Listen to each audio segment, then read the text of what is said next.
This message is purely for the Igbo, the Igbo race, the world over. Wherever you are watching me, you are an Igbo man, or you have a friend that is an Igbo man, or from Igbo extraction, kindly forward this message to them.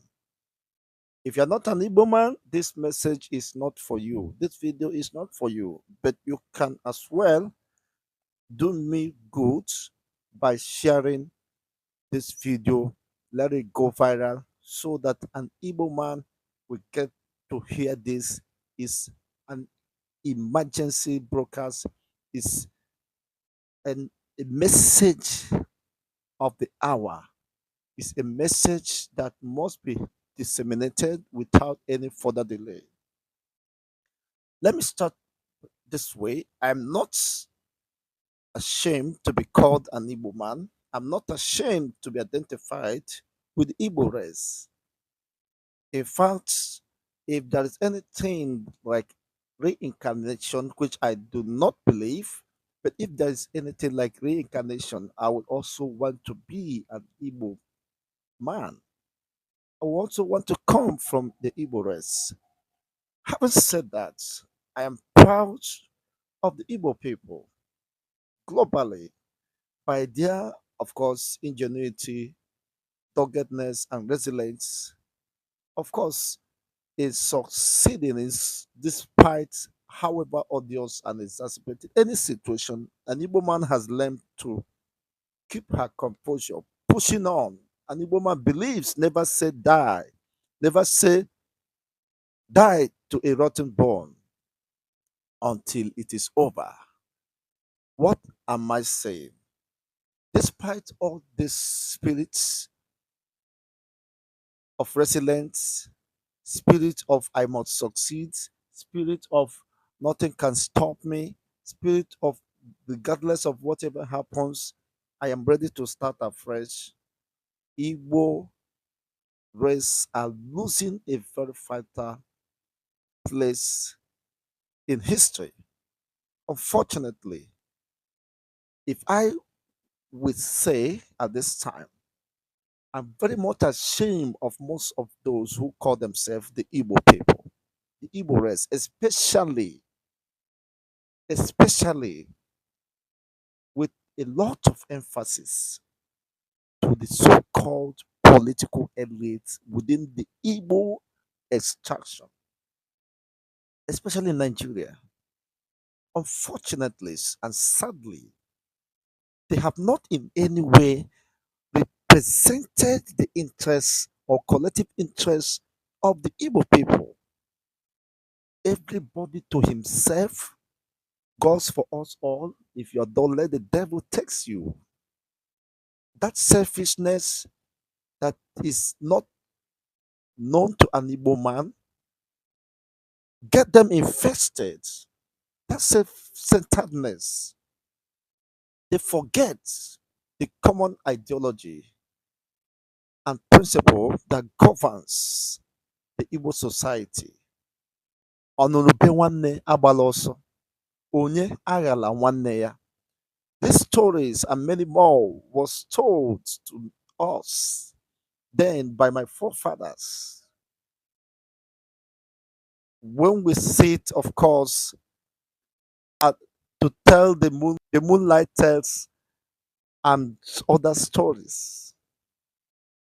The values and morals we learn from this, that an Igbo man is a man who upholds his integrity and who will not want to in any way sell his dignity. No wonder in every society or community where you see an Igbo man, or within the Igbo communities, people struggle to survive. They don't depend on one rich man somewhere to help them. I mean, to feed them and to detect for them. That is the Igbo spirit. Regardless of that, Igbos promote one another, the unity of one another, and of course, more than any other ethnic nationality within the Nigerian state, it is only an Igbo man where you will see the the spirit of apprenticeship, entrepreneurial spirit, where you tread on a business, you have a trade, and if you are succeeding in that trade, you go back to the village and pick up the younger ones, take them to yourself, and teach them that line of business. And after 4, 5, 6 years, they are settled to continue, of course, in that business so that they can stand on their own and fend for themselves. No other tribe is doing it in Nigeria except they learn it from the Igbo people. In fact, that is a, a phenomenon that must be studied about the Igbo people. But that notwithstanding,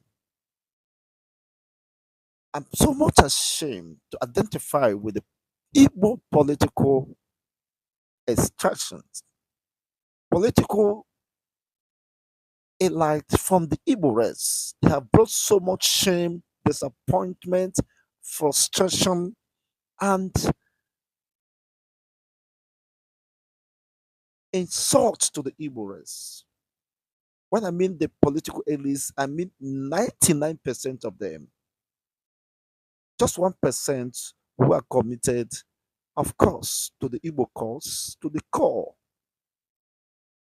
who sacrifice their own selfish interests and pursuit to promote and engender and protect the Igbo's interests. The likes of M.I. Okpara, the likes of Sam Mbakwe, the weeping governor. He was weeping because of his own people. He needed his people to feel better, to have a sense of belonging, to have a good living standard. These are people who endeared, who are endeared in the hearts of Igbos, even after their demise. Igbos still reckon to them. They are pillars and beacons, of course, that cannot be forgotten as far as Igbos are concerned. Dim Chukwu Emeka Odumego Chukwu, despite his luxurious background, birth, lifestyle, he decided to suffer with his own people during the war because of the afflictions and the pains, subjugations, and oppression of his own people. He decided to forego many things. He lost many properties. His father was one of the richest billionaire in Africa, not just Nigeria. Other people are just learning. But he forgot all these things, identified with his people when the need necessitated and demands so, and he suffered in defense of his own people. He fought to protect their lives during the Biafran Nigeria genocidal war, or the worst brutal war, where over 5 million people allegedly died. About 3 million children were starved to death. They suffered malnutrition and all that. Now, these are just few of them among this 1%. Now, the recent statements by Soludo, the governor of Anambra State, gives me a serious worry and concern. Now, let's consider it this way. I don't want to be on either side. Let me stand in isolation. Now, Soludo went and started intimidating the Anambarians, or those resident within the Anambra state, telling them that sit at home, you must come to trade, come to market on Mondays. Now, it is undemocratic to enforce or force people or coerce people to do your bidding, which is contrary to their own will, to their own intention. What he should have considered to find out if these people are truly out of their own volitions, decided to sit at home. Now, apart from the sit at home that was observed in honor and in solidarity with Mazen Nnamdi Kanu, who lost his father, he lost his mother. So why I didn't mention Mazen Nnamdi Kanu? Because he's not a Nigerian politician. He's a freedom fighter and who stood for his own people, not just his own people, for the collective will of humanity. Now, people said we have studied his case and circumstances surrounding his extraordinary rendition. He was unlawfully renditioned, kidnapped, and brought back to Nigeria, tortured and brought back to Nigeria. And people say no, to show our grievance and dissatisfaction over the ill treatment, injustice method of Mazin and the can, we have to sit at home. Even when it was called off by the second in command, according to the IPOB arrangement or whatever, that's the DOS. People ignored it. People said, no, we voluntarily decided to sit at home as a way of protesting against the continued detention of the leader of the indigenous people of Biafra.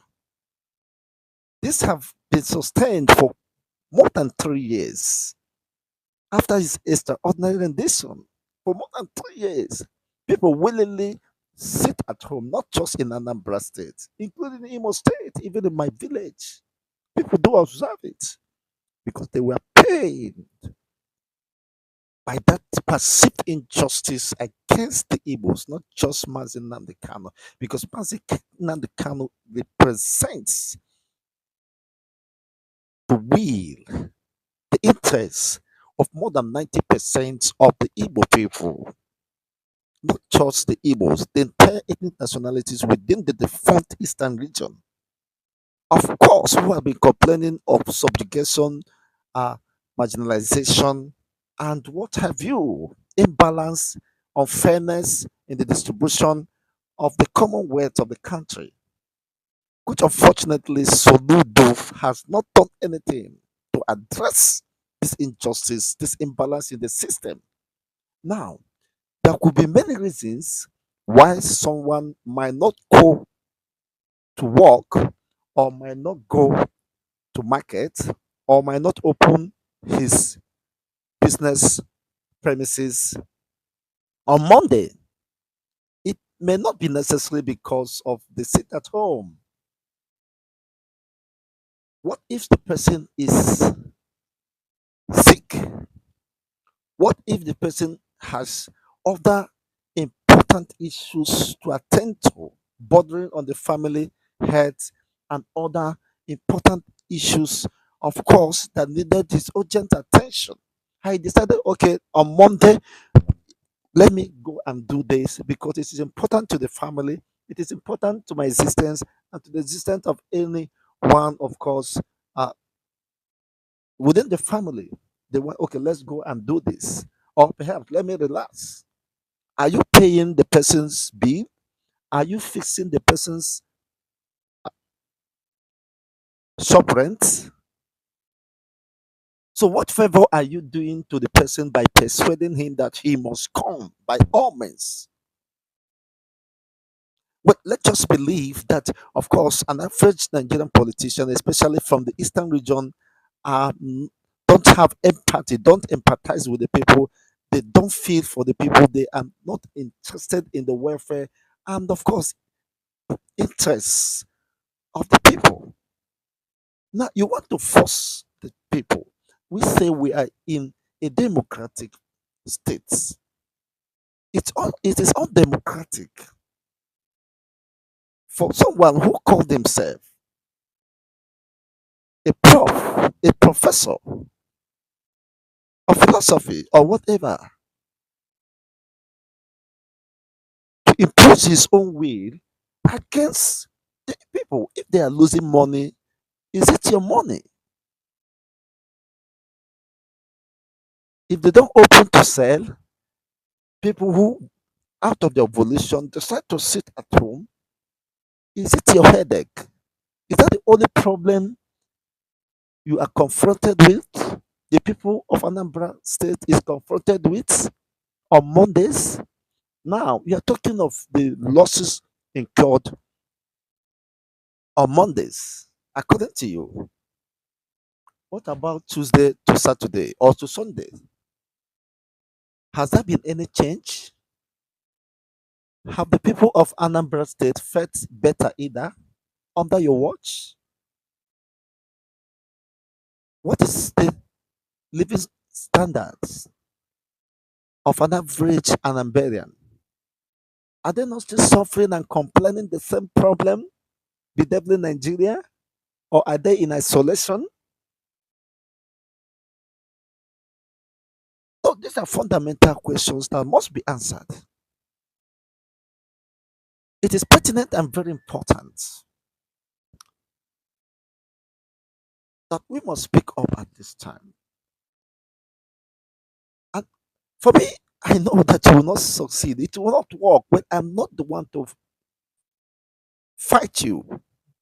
I'm here to analyze based on current realities.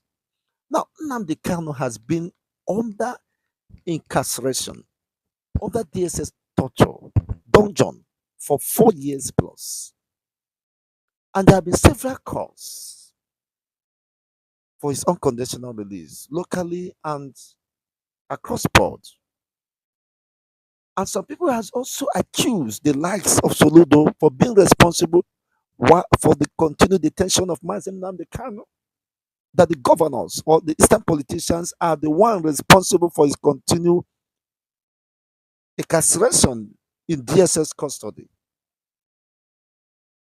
Even those who are in doubt before, with this development, will agree in total that the likes of Soludo are the ones who does not want Nnamdi Kanu to get out of the DSS dungeon. The problem of an Igbo man, it is not the Fulanis. The problem of an Igbo man, it is not the Yorubas. The problem of an Igbo man is those who call themselves Igbos. That's the problem. I've heard and I've seen, of course, it's in the public domain that some Northerners sincerely have been calling for the release, unconditional release of Mazen Namdekan.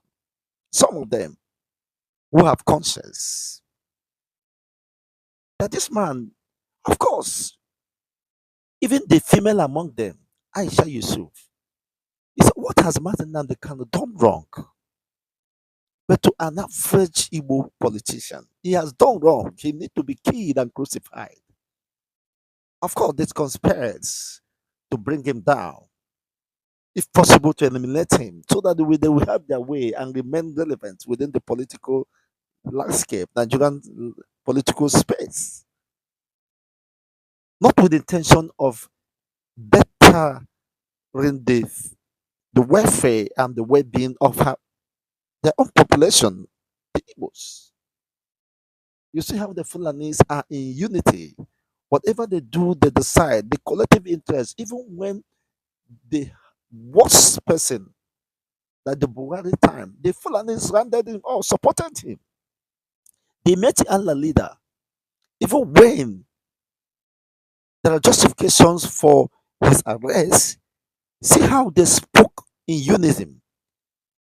Everybody was shouting, he must be released, he must be released, he must be released. We need it, he's our own, he's our own, he's our own. They were shouting, if he's not released, the Fulani militias, every fire will burn, every heaven will come down. And eventually, according to the Chief Justice of the Federation, he said, in the interest of peace and justice, Meti Allah leader was released, and all the count charges bordering on terrorism and all that was withdrawn, squashed. The same thing happens to the Yorubas. Sometimes you blame the Yorubas are persecuting the Igbos. The Igbos are the enemies of themselves. The Igbo politicians are the enemies of the Igbos.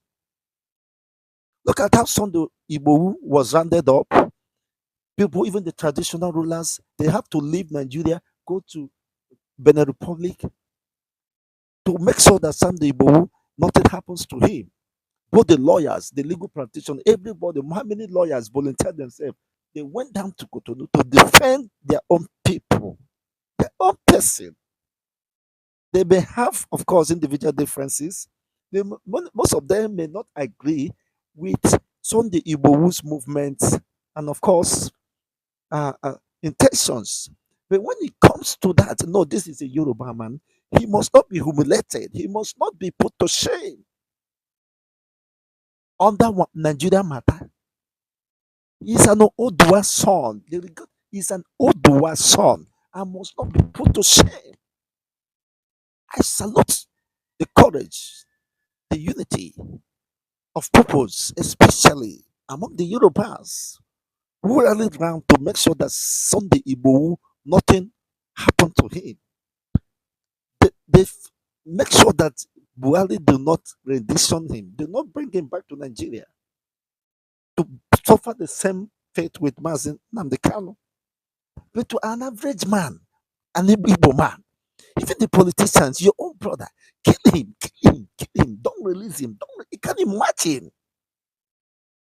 Why? Because you want to continue to rig a lesson, to eat the money from, collect allocation from the federal, from where you eat, and za on one amaroha, omeroha, or poto obiewa. What an empty, vain life. No wonder Odumeje said that there is no educated person in Nigeria. Even those who claim to be professor, they are illiterate, tech illiterates. They don't know anything. They don't think with their brain, with their cerebrum. They think with their anus. And tomorrow you say a Fulani man doesn't know anything. They don't go to school. But they have common sense of unionism, of protecting their ideology. They might be killing themselves among themselves. But when it comes to an issue of, okay, Fulani interests must be protected globally within Nigeria, they fought for the interest of a Fulani, even though the person is a criminal. Now, Shetima, who is a Fulani man, went to represent Nigeria in the just concluded United Nations General Assembly. He made an affirmation, which, of course, would also backfire to against him and the Nigerian state. He said that freedom is an inalienable right, a natural entitlement that cannot be denied any people. By interpretation, within the context and context of our discussion, he is saying that any people or group of persons who said they are threatened within a society or a nation has the right to move. If they say they want to go, they have the right to go. It is their inalienable right to go. He said it, unless he does not understand his English. And he need to be tutored or somebody have to interpret that to him. That is what he said. I'm just analyzing what he said, which is in line with international laws, bordering on, of course, the right, the fundamental right of the people and individuals, the right to self-determination. He made it, he affirmed it, he said it in his address.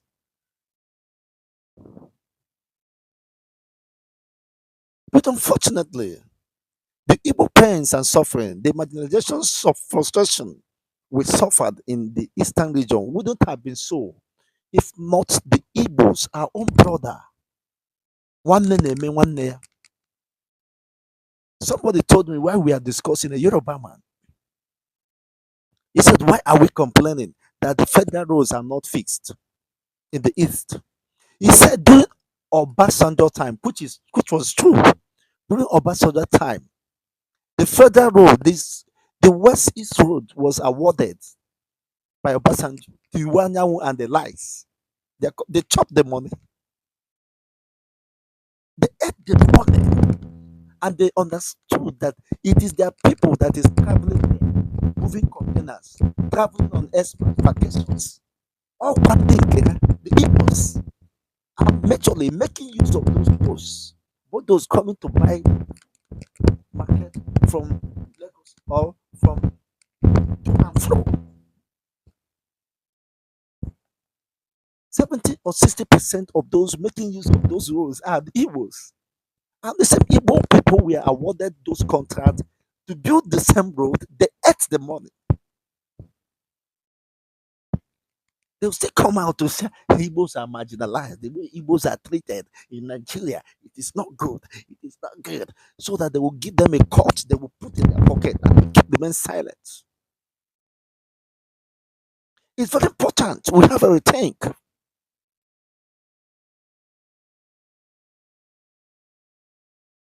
The entire politicians, they know those who know who I'm talking to, they know themselves. I know it's not all of them, but my people do say, Otu aka rụta mmanụ, o zuo ibe ya ọnụ. Why? Because more than 90% of them are selfish, egocentric, only seek for their own, for their good. What has Mazen Nnamdi Kanu done? Aisha Buhari said, fighting for freedom, or you say my people, they don't want to stay Nigeria. They want go. Is it a crime under Nigerian law? Now, Boko Haram have taken over more than 24 local governments just in two states. They are in control. They have established themselves. And the Nigerian army spokesperson say, I'm not permitted to say anything about that. They are fighting for Islamic states, which I still believe is their own fundamental rights. If they so deem necessary to ask for it. But what I might guess is the destruction of properties, human life, displacement, of course, of the societal and communal life within the north. Well, they have to fix their problem. Every region has their problem. They have to fix it. It is deemed it necessary. But if they ask for their own independence, it is their right. As the Palestinian has the right, inalienable rights given to God, and a natural entitlement that cannot be denied any people, including them, if they so desire, they have the right. Their brother Shetima have said it.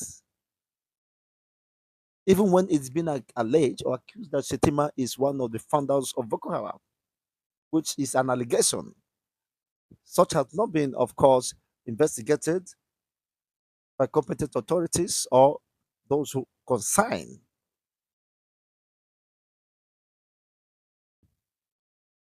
Well, that should be a subject of course, discussion for next day. So, what am I saying? Now, Soludo have not shown any concern, commitment that could convince an average Igbo man that is interested in the welfare and the collective interests of the Igbo people. Use the Mazin Nnamdi Kanu case as a case study. If we have to adjudge him, Mazin Nnamdi Kanu have been under incarceration. He lost his mother, he lost his father. He's disconnected from his own people, friends, and associates. His personal business has been abandoned ever since he been incarcerated. And now for 4 years, Mazin Nnamdi Kanu personal business, nobody supervises, nobody knows. Being a consultant, so he has a consultant firm, and nobody is caring that he's losing his own money. Now you are calculating how much you are losing on Mondays. That if people don't come, you are going to lock them, even though 1 month. You can't imagine a demigod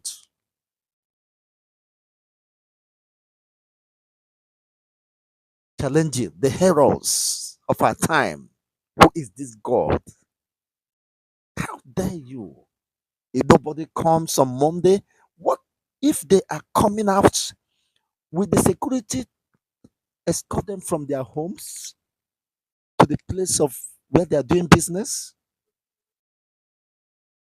I'm not support. I'm not in support of anyone killing anyone, human life. But what if they leave? I remember when I traveled last year, I couldn't come back by my own schedules, the way I planned, because of the sit at home. There was 1 week sit at home then. Even the drivers say we cannot put our head on the road because we don't know. Some people have lost their life defying the sit at home, even when the government tell them, come out, nothing will provide adequate security. They unfortunately run into miscreant, run into some armed robbers. It might not even be those, of course, the Biafran Defense Force. They run into some criminals and they rob them, they kill them, they took away, carted away with their belongings. Where is the security? Why is the government that said we will provide adequate security? The people are left just as even the Senate president said. One of the senators in Akwa Ibom, his closest associate, sent his chief of staff to Aba. And eventually, what happened? He never knew that was it at home, but he knew, but he thought that does not make any sense. There is adequate security. The chief of staff and 4 men that accompanied him were killed along the way, robbed, and their belongings scattered away. The security, adequate security, was not there to protect them. The same thing you ignored. This is coming from the Senate president. The videos are viral and before the public domain. He said the senator lost his chief of staff and 4 men because of the sit at home. They defied the sit at home. They said there is adequate security. Everybody should come out. Just like Soludo is doing now. Telling the Anambra people, are you going to provide security for every family, every people that have their businesses in Anambra State? So the security will move them down to the with armored cars, bulletproofs, down to their shops, and they remain in the bulletproof and do their business. Then when they are done for the day, they enter bulletproof. Why are we so insensitive? Why are we so? Why are this group of people so insensitive and irresponsible, uh, uh, and unaccountable to the people? If anything happens to this, I'm not saying people should not come out on Monday, but what is the guarantee that the life and the security will be guaranteed?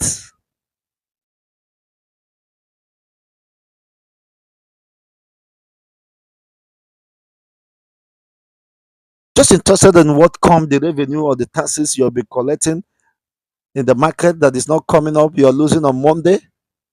What about the life, the families of those who you might be pushing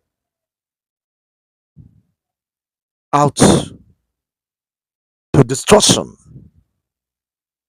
These are questions that must be answered. Indeed, but what are we doing if we don't get this thing settled? Begin to ask, why is this sabotage? What exactly is happening? My concern is about the security of the people because I have seen it. It's undemocratic.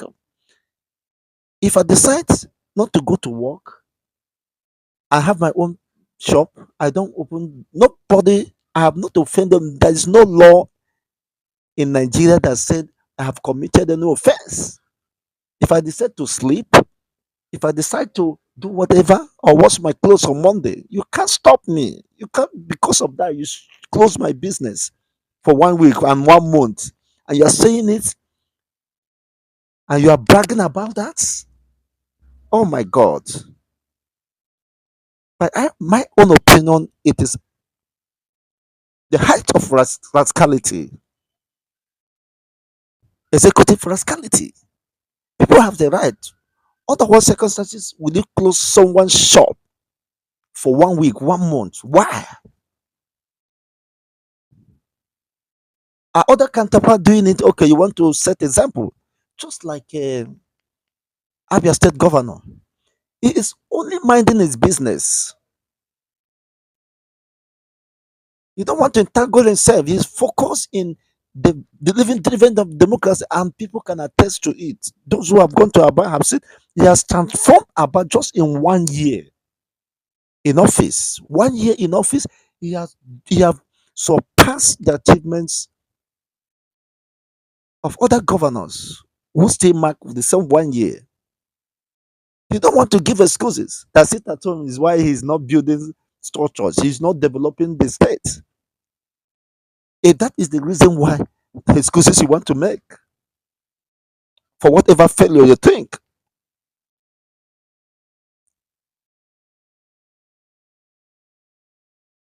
or people might have seen in your administration, we better think, we better consider and reconsider our ways. My people do say, mgbe egbubiri ya abụghị mgbe ọ na-akpọ atọrọ mana mana ọ tọrọ ofeke ofewe ga n'ọhịa. Let this video go viral. Share this video. Let every Igbo man get to hear this.